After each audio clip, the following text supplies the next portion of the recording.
Thank you, Clerkos, for those kind words, and thank you all for attending and the organizers for allowing me to give this presentation. The disclosures are that I'm a co-founder and shareholder of VitaCyte LLC. So the outline of the presentation is why do we need standards and why do we need them now? I'll go into the importance of collagenase and protease and cell isolations and show you a short video. I'll touch upon the two standards for ancillary materials, the USP 1043 and the ISO 20399, with more of a focus on the 20399 standard, because it's very definitive on how the interaction should occur between ancillary material users, AM users, and ancillary material manufacturers. This has tremendous consequences, and I can show you in hindsight what occurred in problems with using collagenase enzymes for the clinical Islet Transplantation Consortium clinical trial. The conclusions, and I'll leave you with some new data from the University of Alberta in Edmonton about using our recombinant collagenase. So why standards and why now? This all began, believe it or not, in Japan when the Japanese diet passed the Act of Safety in Regenerative Medicine in 2013. It changed the way that how regenerative medicine therapies were going to be put into the clinic. As a consequence, the US, not wanting to be left behind, 3 years later developed the 21st Century Cures Act. And in that, as you can see from this quote, they had the FDA and NIST encourage standards in regenerative medicine. And the FDA then is responsible for adopting the relevant standards to decrease the paperwork for submissions. So what's the benefits? This is, as you can see, a guidance for industry that was published in October 2023 for voluntary consensus standards. And the reasons for it, it's encouraging collaboration, facilitating innovation, accelerating regulatory review of new therapies, and so forth. It's important you realize that the standards coordinating body every year puts out a list, a landscape report of all the standards that are available in regenerative medicine. And the link is there, Regenerative Medicine Standards Portal. So when you think about this, this is just a quality-driven process. And it really gets down to how the FDA requires now development of new products. It's quality by design. And this is a definition that basically defines what it means. And it's a systemic approach, predefined objectives. You have to understand your process, and you have to control your process with sound science and manage risks. So in essence, the essence of the ICH-Q8 quality by design is that quality cannot be tested into products, it has to be designed into products. Now this may be familiar to those in this country, because in essence, if you look on the left side, the quality by design wheel is really a derivative of the original Plan, Do, Check Act that was implemented in Japan post-World War II by J. Edward Deming and other statistical scientists who built up Japanese industry. In essence, this is just foundational to good process control and reducing costs and eliminating waste. So in other words, this Toyota production system, the TPS, really states that you need to develop standard processes. You cannot make improvements unless you understand the process that you're using to create, in our case, cells. So, and the other thing is you have to involve everyone involved in the process. As most of you know, most of the processes that are used just are handed down and followed blindly. Well, you should be looking to see what the improvements are, what improvements you can make. So when you look in a deeper dive into what quality by design is you really should be starting with a quality target product profile for your cellular product that defines the characteristics and acceptable products that are going to address your customer needs. So in essence, you have to first define what are your critical process steps or critical process parameters. The inputs are the critical material attributes, and we'll see shortly enzymes for cell isolation is a critical material for tissue digestion, a critical process. And what is your critical quality attributes? Is it yield, is it function, viability, so forth. And in fact, the whole process involves, for the critical quality attribute, is a function of the summary of those materials you put in to your critical processes. So if we step back and look at what's involved in isolating cells, of course, you have the organ procurement, transport, tissue dissociation, isolation or culture, and/or culture, cell characterization, and cell shipment.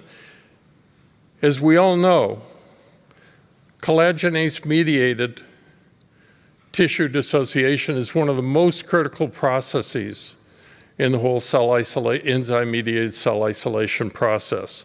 Why? Because collagenase protease mixtures impact the speed of tissue digestion, cell yield, cell viability and function, and more than likely recovery from cryopreservation. So stepping back, I've given you the overview of why standards are needed. I want to show you just a very brief video that was based on a real simple thing. We were writing a review in 2011 about collagenase and how you characterize collagenase and what it means and all that. And when we realized what we were seeing from all of the people who used our purified enzymes, and also the new data which I'll share with you shortly from Matsushi's lab here in Japan, that there's really a simple explanation of how these enzymes work. And we followed Occam's razor. And what I will do is play you a short 2-minute video of the mechanism of how these enzymes Maximal work. cell recovery from tissue requires the use of Clostridium histolyticum collagenase products that contain neutral protease activity. The mechanism of action of how these products work was unknown until 2011, when VitaCyte proposed a mechanistic model based on results from isolating cells using purified enzymes. Cells are entrapped or directly held in tissue by the extracellular matrix, a jungle of fibers and globular proteins. The predominant protein is collagen, which shields other proteins from proteolysis. Purified collagenase products loosen the extracellular matrix using collagenase and protease enzymes synergistically. Class II collagenase is an endoprotease that cuts collagen fibrils, while Class I collagenase finds these damaged sites and shaves off one tropocollagen molecule at a time. This leads to exposure of protease-sensitive sites on matrix proteins. proteases in the collagenase product then cut these protein tethers, freeing the cells from the tissue for further processing and use. The critical factors of success are to use purified defined enzymes for cell isolation, use excess collagenase collagen degrading activity that has minimal adverse effects on cells, and select the appropriate neutral protease enzymes and determine the optimal amount of protease activity required for successful cell recovery. We have solutions to help you recover cells of interest. Learn more at VitaCyte.com.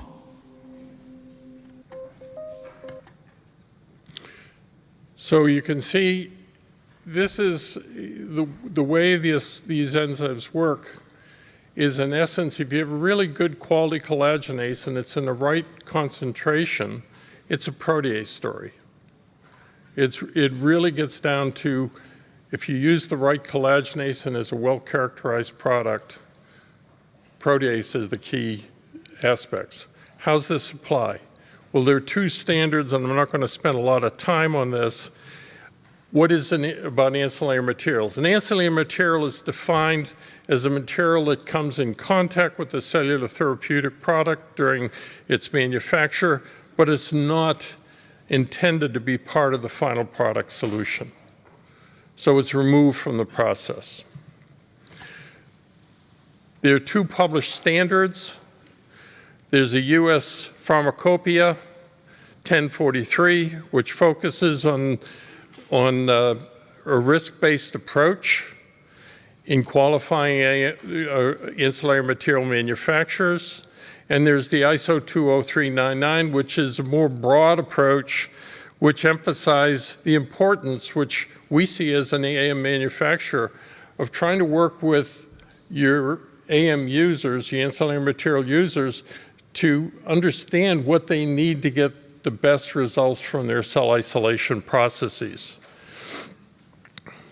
And it also emphasizes, which probably some of you or most of you encountered, is when changes occur in the supply of your enzyme product.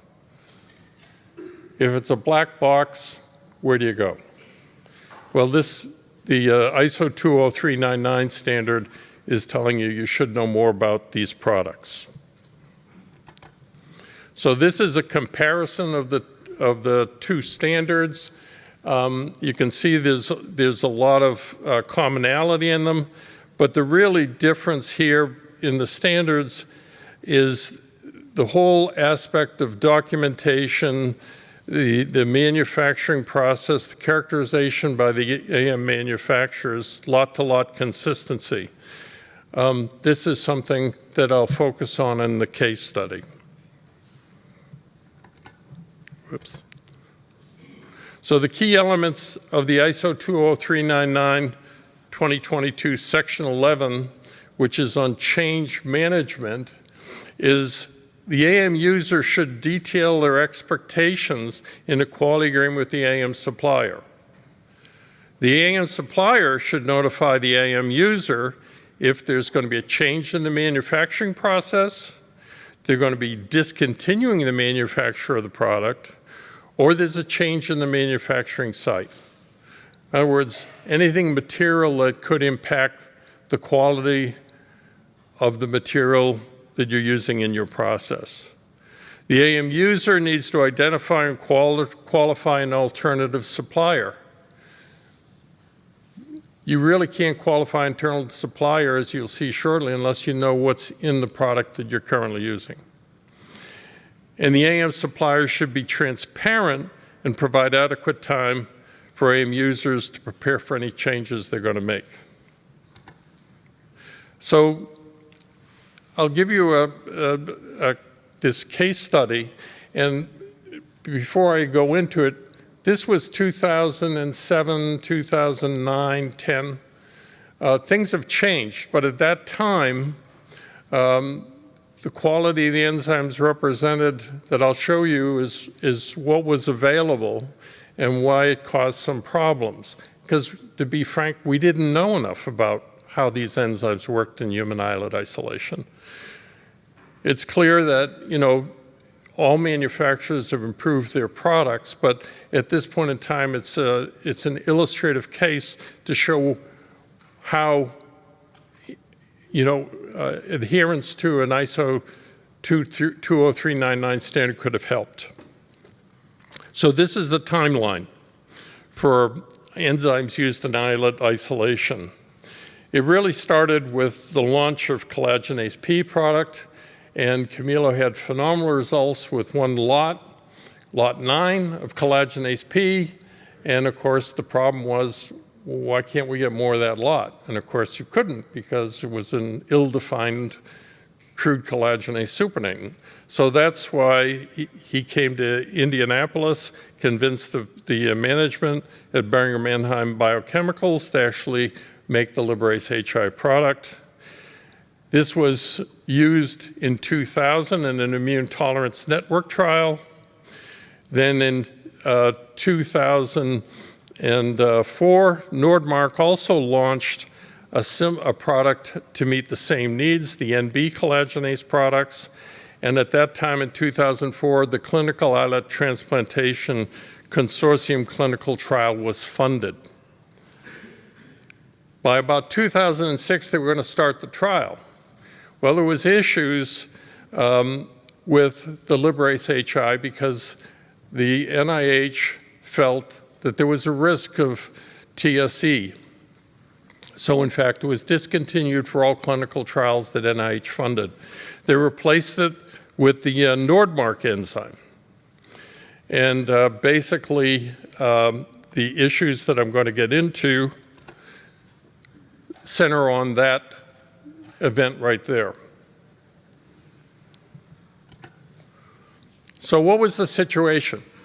The situation was we made Liberase HI, it was the gold standard because it was the only product that appeared to work. But after Edmonton, Jonathan Lakey broadened his efforts and started adopting biochemical analyses on collagenase products, including the Liberase HI. And what he saw was a disturbing trend. As you can see, this is a temporal sequence of different manufactured lots, and you see this green peak. This is the blue is the class 2 collagenase, the red is the class 1 collagenase, and this new peak was a C1b peak. And I'll be honest with you, at that time we didn't know what it was. We knew that this C1b peak did exist in the crude material, but it was removed when we purified and made the Liberase HI. Interestingly enough, which I won't show you the data, once you start seeing appearance of these green peaks, these C1b peaks, in fact, what happened, islet isolations decreased. The success rate of islet isolations decreased, islet yields went down. In 2000, the Immune Tolerance Network funded clinical trials to see if others could replicate the Edmonton protocol. 9 centers performed, each center performed 4 islet transplants. It was a phase 1-2 trial with the endpoint being insulin independence. John Lakey traveled all around to these centers trying to ensure that the islet isolations were done identical to what he did in Edmonton. Interestingly enough, that was the 3rd change in the Liberase HI protocol. So you have to realize that none of this was fixed. It was just adopting and making changes for the best interest, but in essence there was little collaboration for the first 2 changes. Interesting, the 3rd change was based on feedback from users, and that's why that modification was made. When the results were in and the study was done, 44% of the subjects achieved the primary endpoint. And what the point is that James Shapiro, when he wrote the paper, wrote in the discussion, the success rate significantly affected by the previous experience of these sites to do islet transplants. So as you would expect, experienced sites had more knowledge about isolating islets. In 2004, the NIH funded the Clinical Islet Transplantation Consortium Network trial, where the three aspects was to improve the efficiency of islet transplantation to achieve, with the goal of achieving single donors, improving immunotherapy, and doing a phase 2-3 clinical trial so that we could get approval, FDA licensure of an islet transplantation application. As I said, NIH forbade the use of it because of TSE. The CITC, because of that, replaced Liberase HI with Nordmark's GMP, and the whole point was GMP. So they moved to a new supplier. The problem they got into is when they moved to a new supplier, the most successful centers who reproduced the Edmonton protocol in the ITN trial, which was in the case when they contacted us at VitaCyte, was Miami, Edmonton, and Minnesota. And the problem was they couldn't get enough islets when they started using these enzymes. And what we found when we started doing biochemical analysis is shown by the lines. This is a anion exchange chromatography profile. This is just what purified collagenase looks like on this separation resin.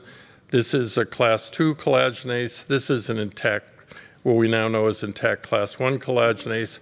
And these C1b and C fractions which we now know are degraded products. And you can see what happened is that there was very little intact class 1 collagenase in the Nordmark product. There was more of it in the Roche product, and we actually were purifying that front portion so we'd only get the intact C1.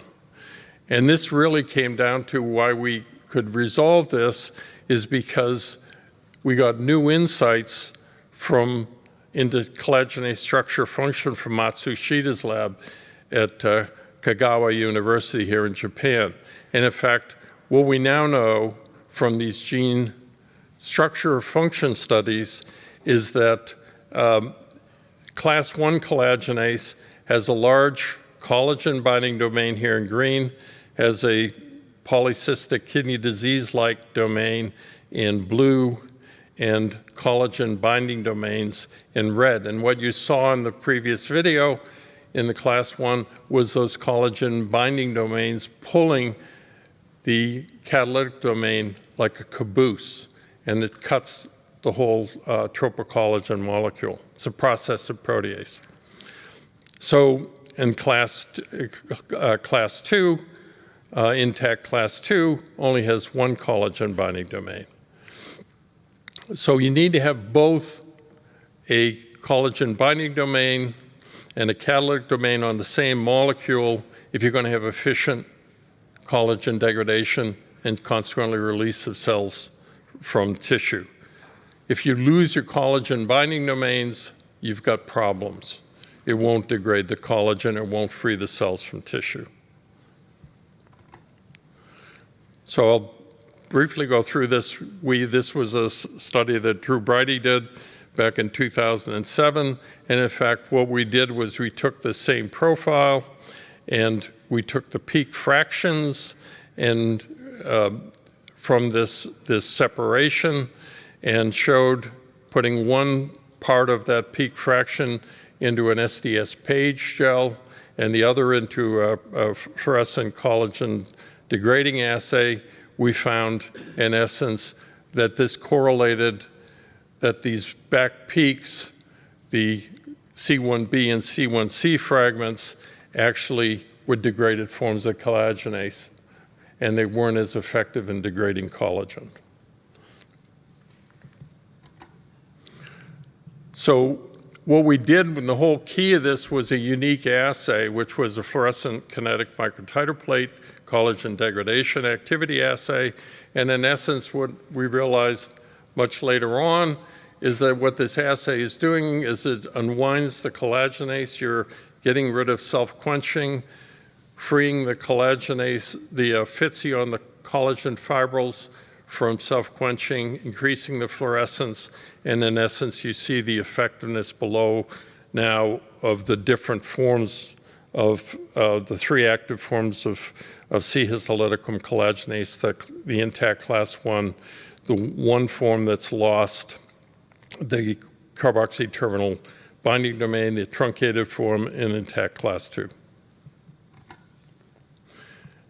Why does this make a difference? This is a study that was published by Balamorgan in 2010, and in essence, you can see the problems that occurred at that time with the server product. It had very little intact class 1, whereas in fact the VitaCyte product we manufactured at that time primarily contained intact class 1, had some forms of the degraded or truncated form, the C1b form.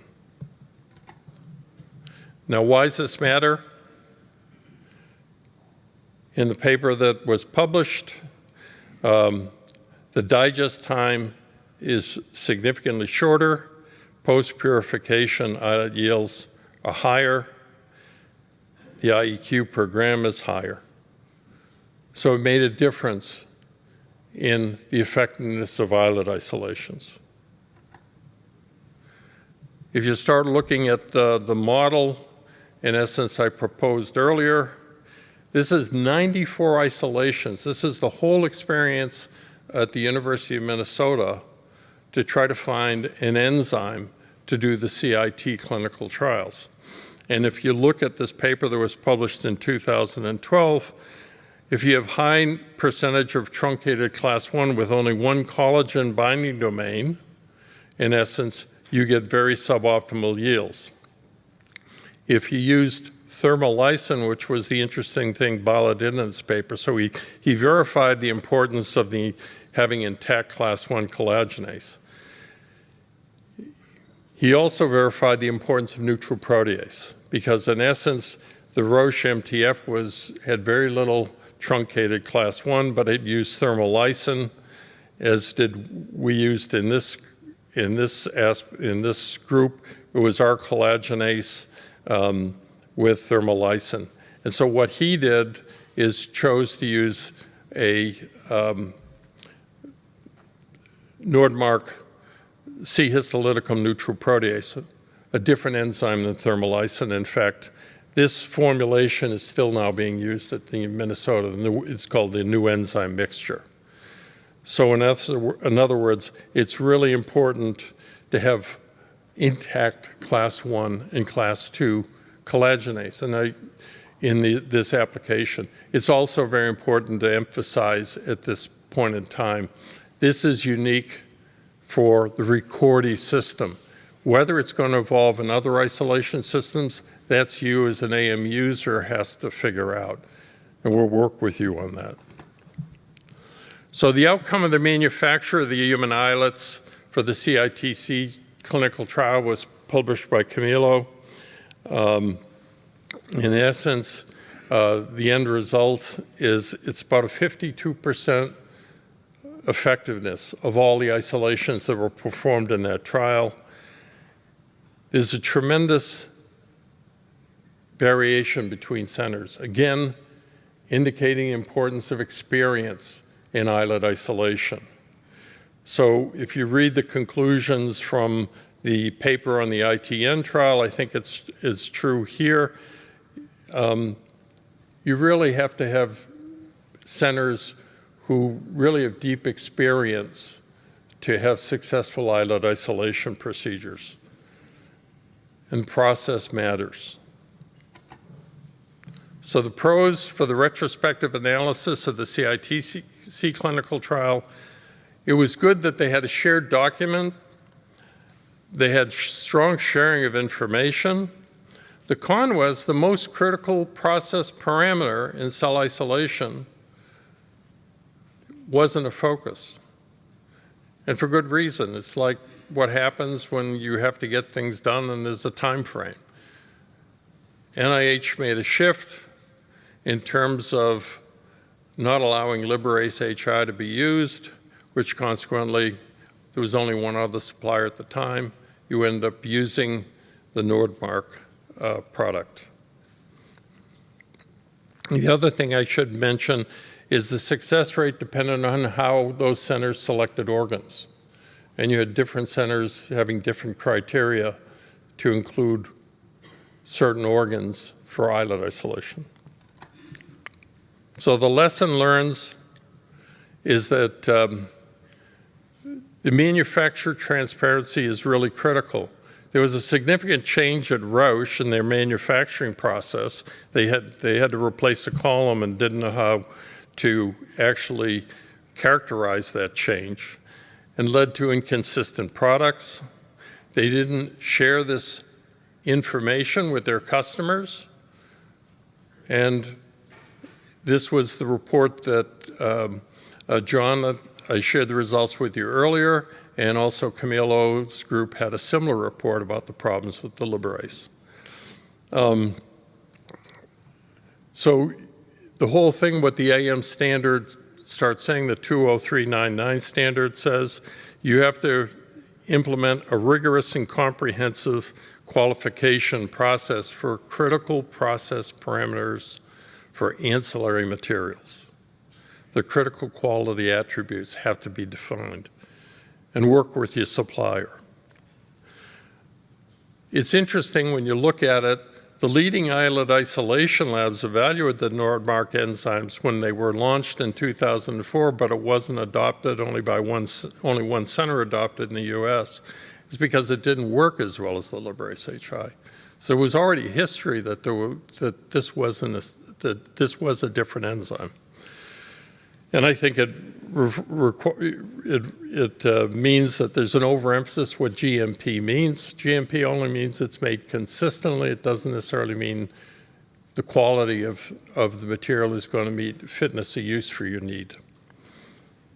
And it's also important is that there's really no one in the not a lot of people in the academic community know a lot about this enzyme, yet it's a critical process parameter for all cell isolation. And of course, that was what, in essence, started when John Lakey started doing those work in looking at different lots of collagenase. So what we do at VitaCyte is to proactively work with the ancillary material users to provide information on the biochemical characteristics. We're committed to educating AM users. We have a webinar series on human islet isolation and also other special topics in cell isolation like hepatocyte isolation and mesenchymal stem cell isolation to educate users, stimulate discussion. Drew, Bridie, and I contributed to a section on an online course that's the ISCT is going to be offering a training course in regenerative medicine on the ISO 20399 standard.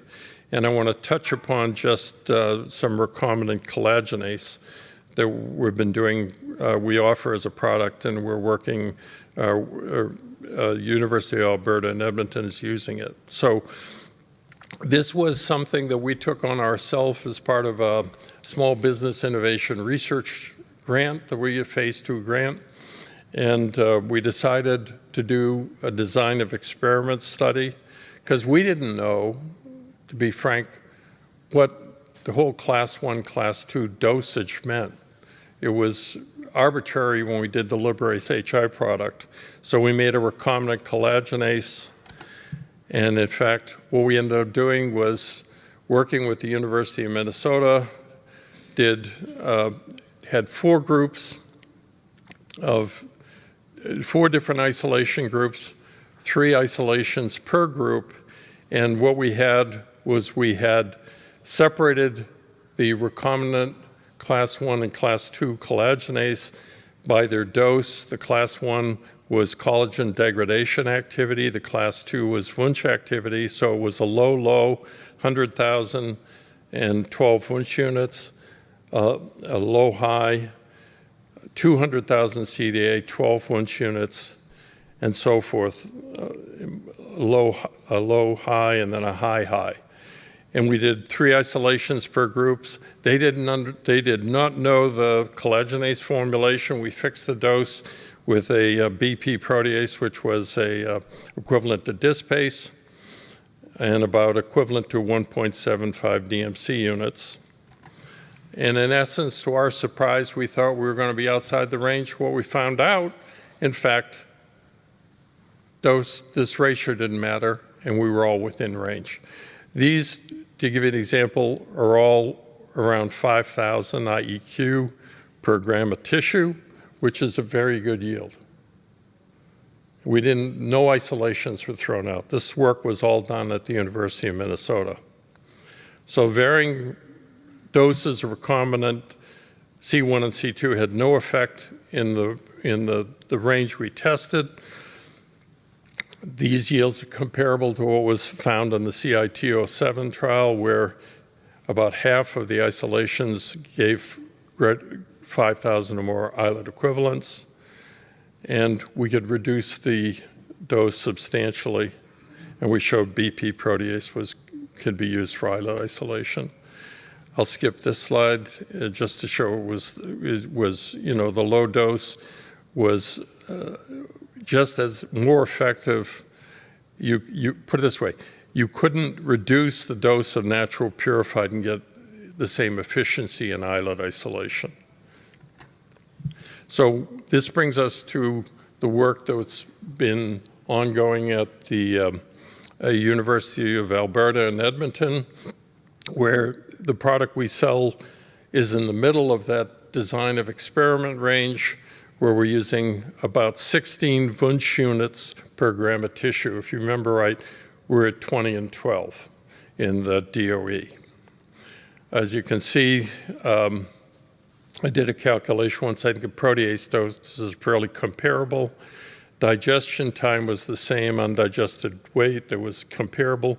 But the interesting thing is the recombinant HI, which we call recombinant collagenase HI, for 158 isolations, actually gave a significantly lower number of trapped islets. If you look at the normalized value for islets, and this is again, they've cut back the dose of the natural purified back to 16, where normally it's 16 Wunsch units per gram of tissue, where it's normally 20 Wunsch units. And in fact, what you see is similar pre-purification yields, but better recovery after purification. And lastly, I think this is the important slide, is a much higher percentage of these isolations actually resulted in transplantable islets, and the success rate was higher.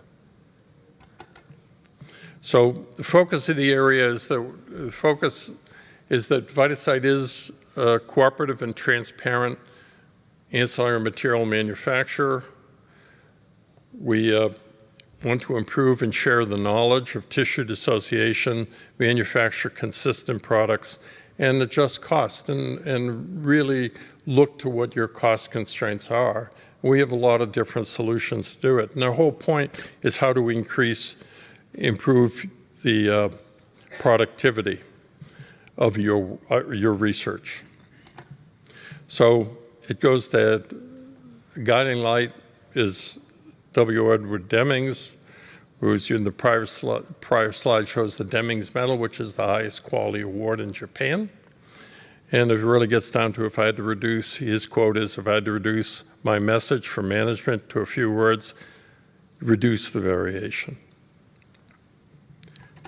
So thank you for listening. Any questions and answers? Also, both Drew and I have posters which addresses this issue. So you feel free, if there's anything you want to come talk to us either at our exhibit booth or alternatively at the posters this evening. We'd welcome those discussions. Thank you. So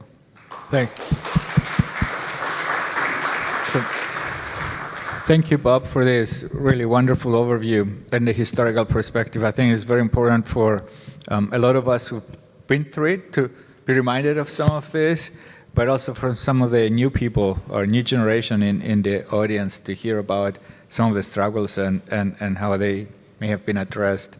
Really appreciate this. And it sounds like there are some questions, and we open the floor now for some Q&A with Dr. Ricordi starting. Thank you. Thank you, Bob. A great talk and great experience going back from 1990 in Indianapolis with you and the creation of Liberase. And I just wanted to point out and clarify that when we train Edmonton in the islet isolation, and then Jonathan trained all the center of the multi-center trial with minor variation that are still today object of debate, like shall you use a pump or shall you do the loading by hand, and depend on your experience, you can go both ways. But the surprising thing was that when we did the multi-center trial of the Edmonton protocol, that I was co-PI with James and Bernard Herring, we had 3 centers with 100%. That 44 overall success rate was 3 centers with 100%. That was Miami, Minneapolis, and Edmonton. And then a slate of decreased success rate all the way to 2 centers with 0% success rate.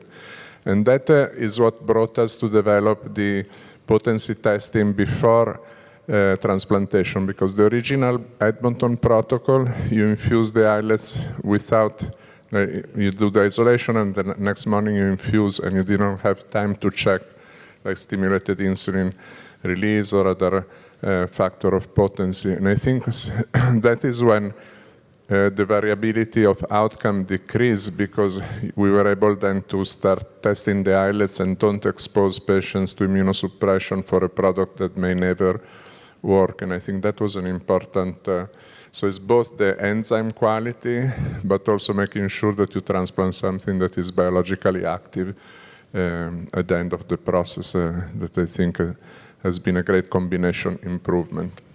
And thank you for your persistence in trying to figure out the final solution to this product. And I was wondering if you have also new enzyme or enzyme blends that can disperse islets in single cells in a gentle way, like Acutase does so far, because now many of the gene editing procedure we're working on to create evasive islets or hypoimmune are based on single cell suspension from the final islet product, and maybe that is another area where we could improve. I think we did a lot of pig islets as part of our, when we got SBIR awards, and so we actually had to dissociate islets for one of the projects. And I think what's really critical, and this is a limitation of all bacterial enzymes, they're metalloproteases. And unfortunately, those who do liver know this. You have to loosen up, you have to remove the calcium to loosen up the desmosomes when you do liver isolation. And the problem you have is that you have very tight junctions in islets, so you have to use chelating agents to remove the calcium. So what we found is, believe it or not, Acutase worked best, because that's a unique collagenase that has collagenase and protease activity that you can use a chelating agent. So the other thing I should mention, though, I think that what I mentioned earlier, the importance of protease. Personally, the collagenase problem has been solved. I'm convinced it's solved. The issue, what we're not doing, is we're not using multiple proteases and exploring the use of multiple proteases. And there are people who have interesting observations, like, for example, to reduce the amount of embedded islets in younger donors if you put another protease in. I think more work has to be done on that. No, thank you, because we are using actually Acutase for the single cell dispersion, so you're confirming that is the right way to go. So far, there is nothing better. Not to my knowledge. Great. Any other questions from the audience?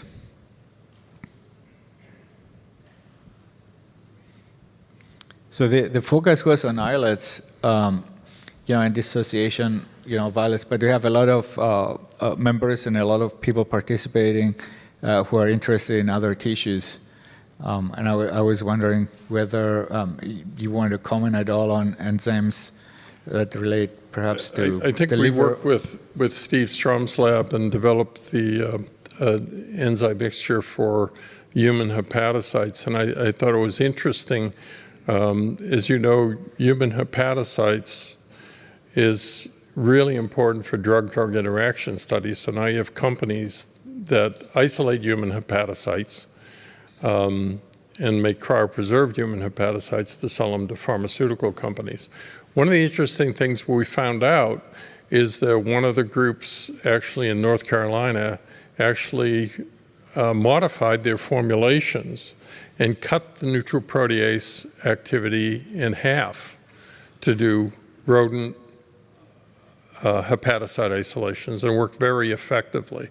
So it gets into how if you know what you have, you can make improvements. If you tried to do that same study with the with a regular traditional collagenase, you'd never know where even to go. You just test another lot.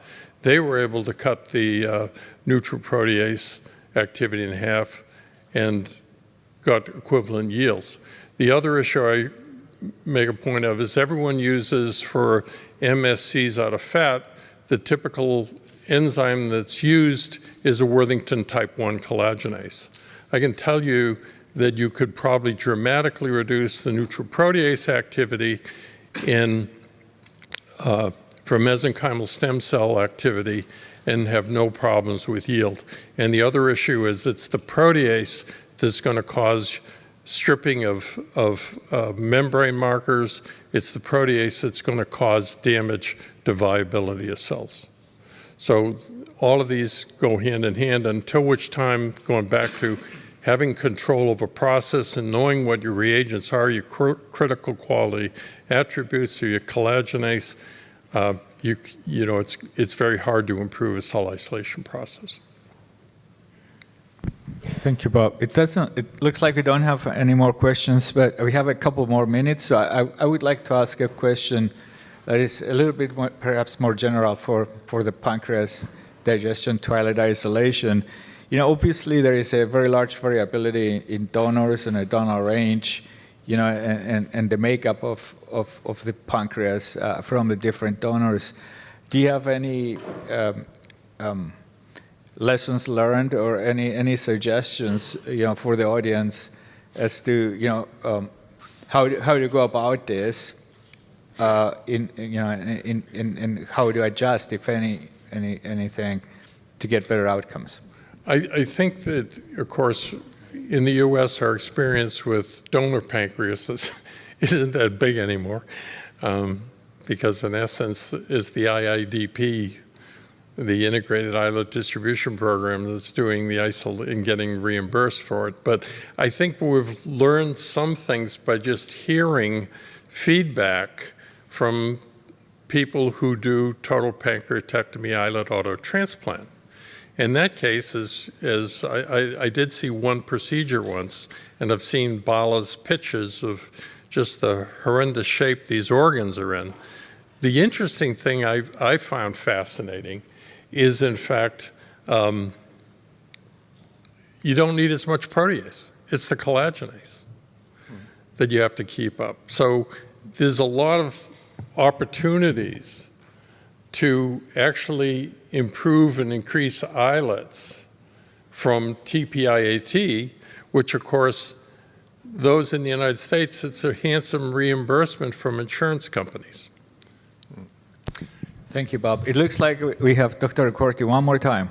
Yeah, sorry, but I want to bring up a crazy project that we had many years ago that you may remember, that was the cold collagenase digestion, because now we have Xiaoxi Wei here that will present at the Saturday lunch meeting, and you have the booths in front of each other in the exhibit hall, because Now that we have solution that can keep the pancreas, hopefully like the liver, the kidney, and the heart for 5 days in hypothermic storage, maybe we should try to resurrect the cold collagenase project, because one of the things I always was thinking is that this poor pancreas, you inject the collagenase, you raise it 37, you activate the cell metabolically, and they see hell. They see digestive enzyme, the shaking, the density gradient. So if we could do the whole process in cold with keeping the whole tissues metabolically inactive, maybe there will be a new